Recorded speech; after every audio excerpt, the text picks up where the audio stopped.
தொடர் படுகொலை என்பது சட்டம் ஒழுங்கு தமிழகத்தில் எந்த அளவுக்கு சீரழிந்து கொண்டிருக்கிறது என்பதை காட்டுகிறது. மக்களோட கோபம் வருதா, உடனே என்கவுண்டர் நாங்கள் பண்ணிட்டோம் அப்படின்னு திசை திருப்புறாங்க. பார்த்தீங்கன்னா நாம் தமிழர் கட்சியை சேர்ந்த நிர்வாகி கொல்லப்படுகிறார்.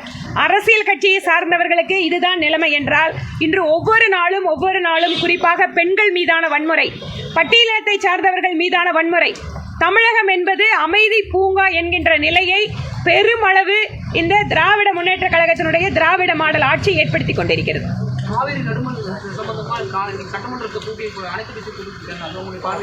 அதாவது இங்குதாங்க வித்தியாசமா பார்க்க முடியும். ஆட்சி செய்வது திராவிட முன்னேற்ற கழக அரசு, பக்கத்தில் இருக்கிறது காங்கிரஸ் இருக்கக்கூடிய அரசு. நான் அசம்பிளிலேயே இதை பத்தி பேசும்போது அவங்க தீர்மானமே எப்படி போடுறாங்க, மத்திய அரசு இதில் தலையிட வேண்டும். ஏன் பக்கத்துல ஸ்டேட்ல இருக்கிற காங்கிரஸ் கட்சி முதல்வரிடம் நீங்க பேச முடியாதா? அப்ப எதுக்கு எல்லாரும்